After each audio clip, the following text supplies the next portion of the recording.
So I have a new project that I've been working on for like the past month or so. Um, so we're all familiar with GLTF here. It's a format for the transmission and interchange of 3D scenes, 3D models, 3D content. And GLTF is a pretty good format. I wouldn't say it's like perfectly exactly what I would want. Like there's some minor things I would change, like renaming things for clarity, and there's a lot of things in here that use just like numbers that are OpenGL enums and not like readable strings. And so like overall it's a really good format. Um, but also here's the thing. It's only for 3D scenes. So what happens if the type of scene you want to transmit is not a 3D scene?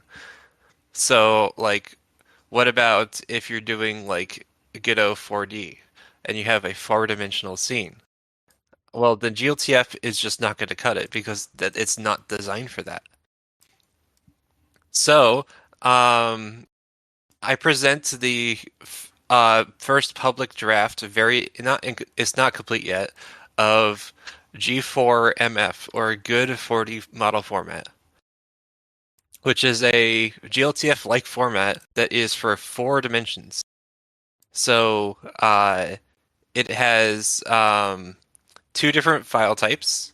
There's a G4TF, which is good 40 model text file, and there's G4B, which good 40 model binary. They should be very similar, very familiar to GLTF users. The goal here is to make it look kind of like GLTF to give the impression on people because it is very GLTF-like in how it's structured. Um, so it is a JSON-based, 4D-focused, multi-dimensional model format inspired by Chronos GLTF, allowing for transmission, interchange, and interoperability of higher dimensional content between applications. No, it's 4D focused and multi-dimensional, so it is 4D in the name even. And I expect people to use it for 4D because going higher than that is just it gets more and more silly and far-fetched, you know? Um, but you can use this for 5D, 6D, 7D. I'm designing every part of the spec to be dimension agnostic. Um, so I have a whole specification we could read.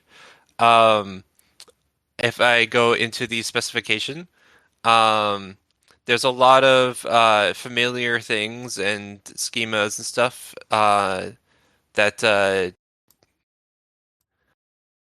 anytime I pull my push to talk and scroll, it goes back in the browser. I hate that.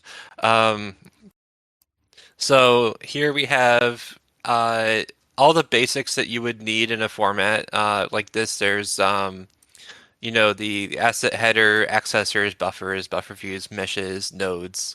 Um, Still a lot missing, cameras, lights, and stuff, but there is enough to store binary data in here and store meshes. Um, so this is the main document that contains it. And one thing I wanted to make sure to do is to like split this up to make it easy to read. So you notice the document isn't very long. It's because a lot of the details, like you have to click here to go more details on the asset, click here to go more details on the node. So if I go to the node, then here's all the details on the node. It could get there's a lot of details like for how the rotation works because it gets complicated. Um, I want to make the spec like as unambiguous as possible. And I also am encoding like the design decisions of it into here. So like I explain like what this order what it allows you to do and why I designed it this way. Um, but the main document's pretty thin. So currently, what this format has is you can store data, nodes, meshes, and materials. And the meshes, they can be wireframe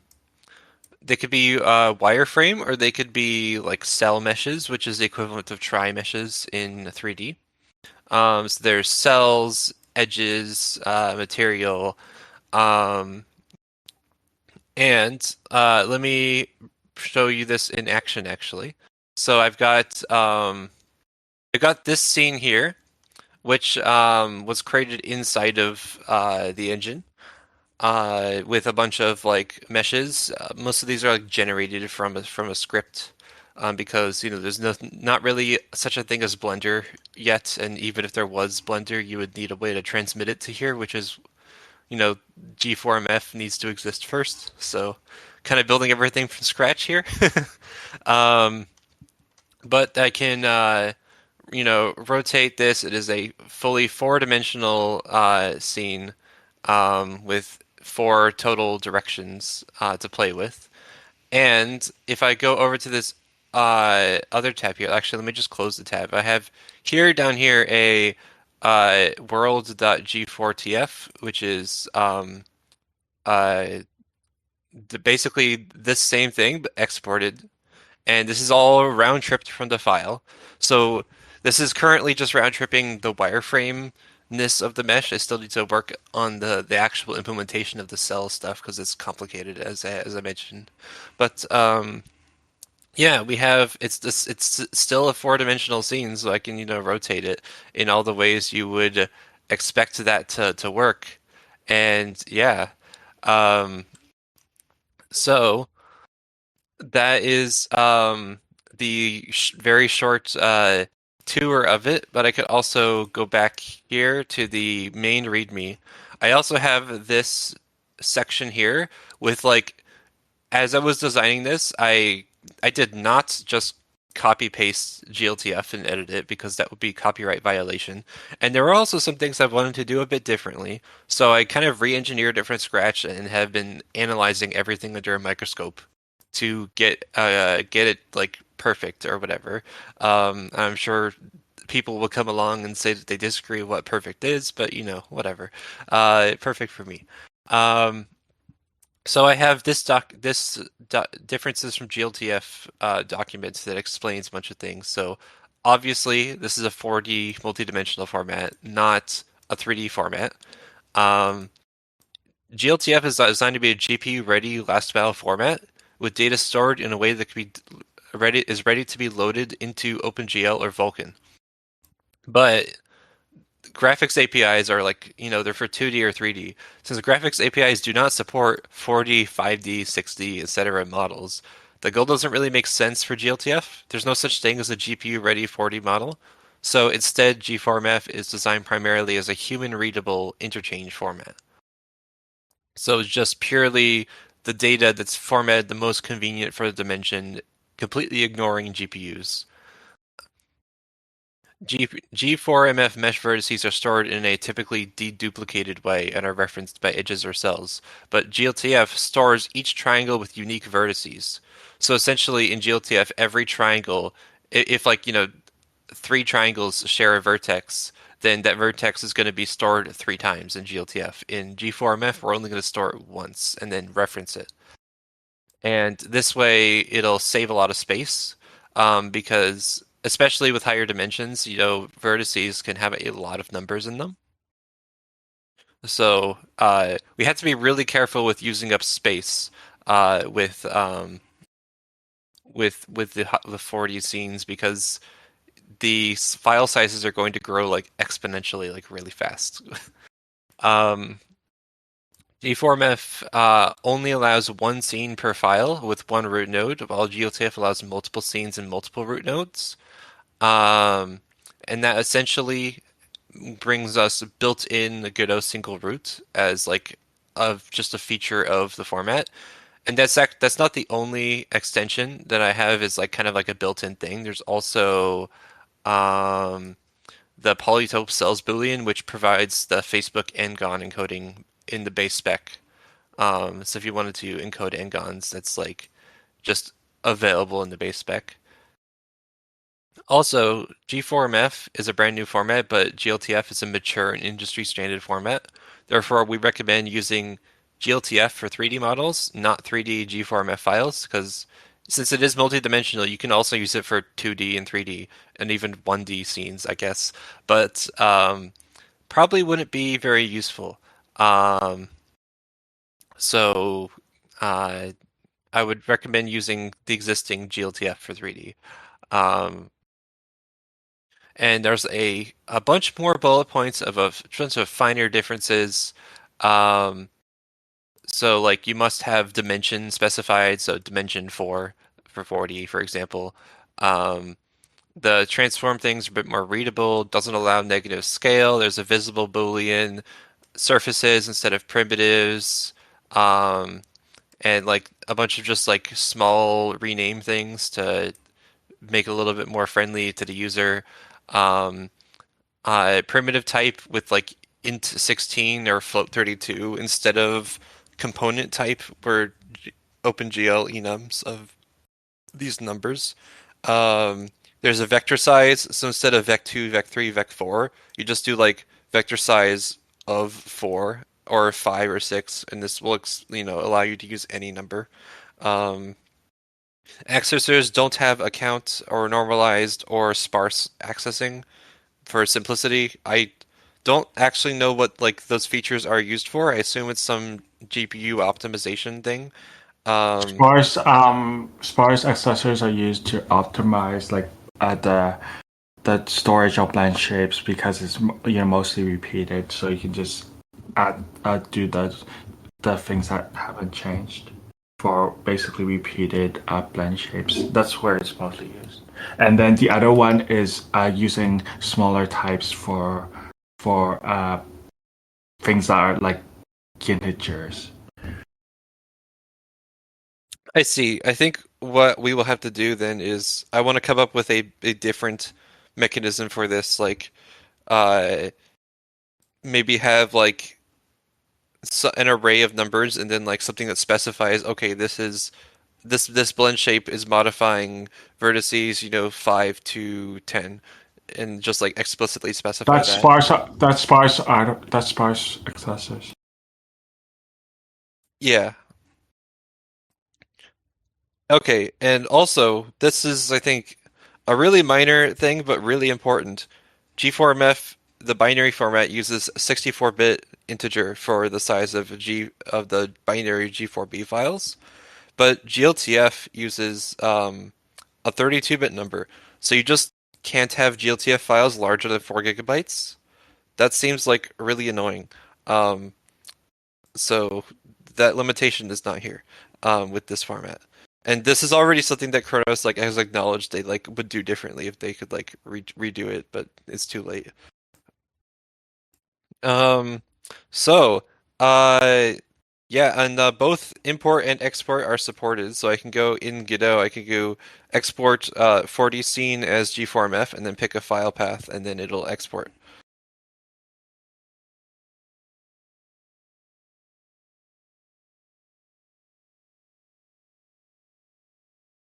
Did you have to build that minimap gizmo with adding a W coordinate? Yep.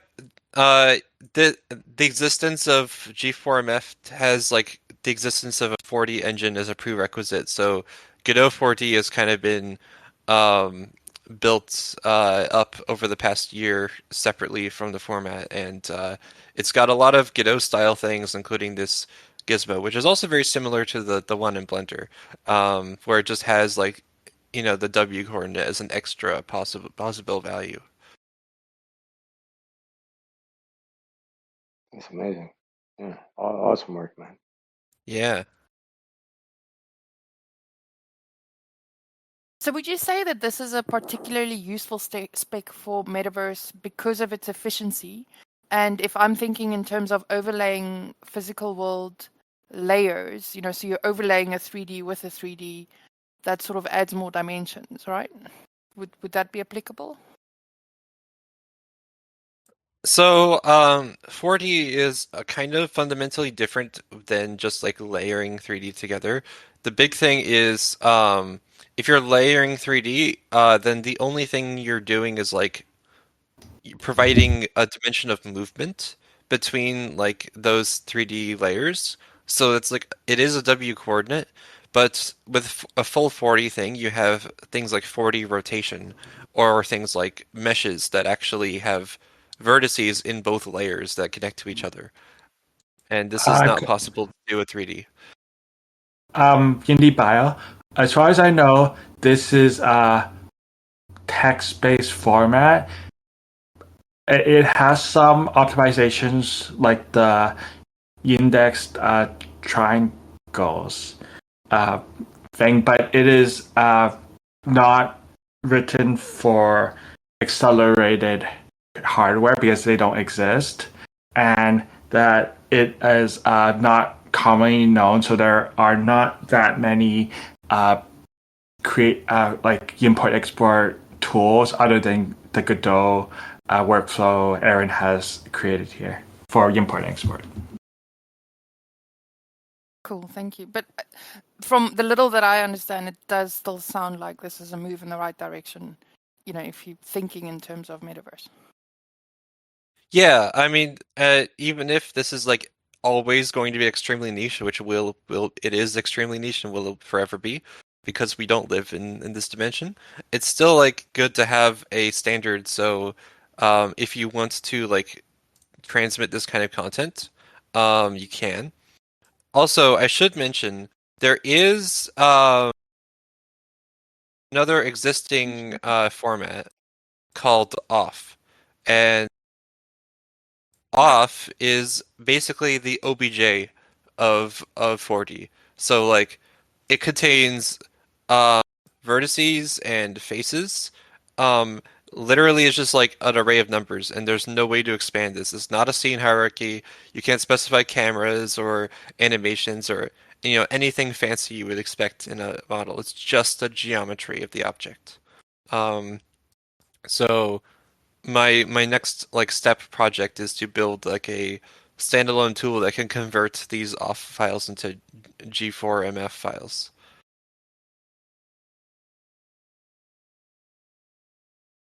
Very So cool that's work, Aaron. Got a quick question for you. So, I mean, you mentioned that you've been thinking about like 60, 70 kind of spaces, but have you done any testing with like high dimensional spaces, like 1,000+ dimensions? And I'm thinking about that particularly in the context of AI and like visualization of latent spaces, because I feel like that could be a really interesting use case. So, I um, I was thinking the same thing, and I just added that. Have you used UMAP? Are you familiar with that with dimensionality reduction as part of the same question? I don't know what UMAP is, and I just want to right off the bat mention that our human brains are built to understand 3 dimensions. Um, there's some ways where like if you angle a 4D thing right, it can kind of look like 3D, so you can kind of grasp it, but like it's like kind of outside of our ability to really intuitively grasp it. And once you go to like 5D, it gets like, exponentially harder. So the idea of kind of visualizing an AI's like 10,000 dimensional like in like mind map space is kind of not realistic. But I do have this ND add-on that I've made as well for Godot. So if I press this button here to increase the dimension, now we have 1D. I press it again for 2D, press it again for 3D, press it again for 4D, and you could just keep going and going and going and going and going. Um, and I do have if I try punching in like 9999, you have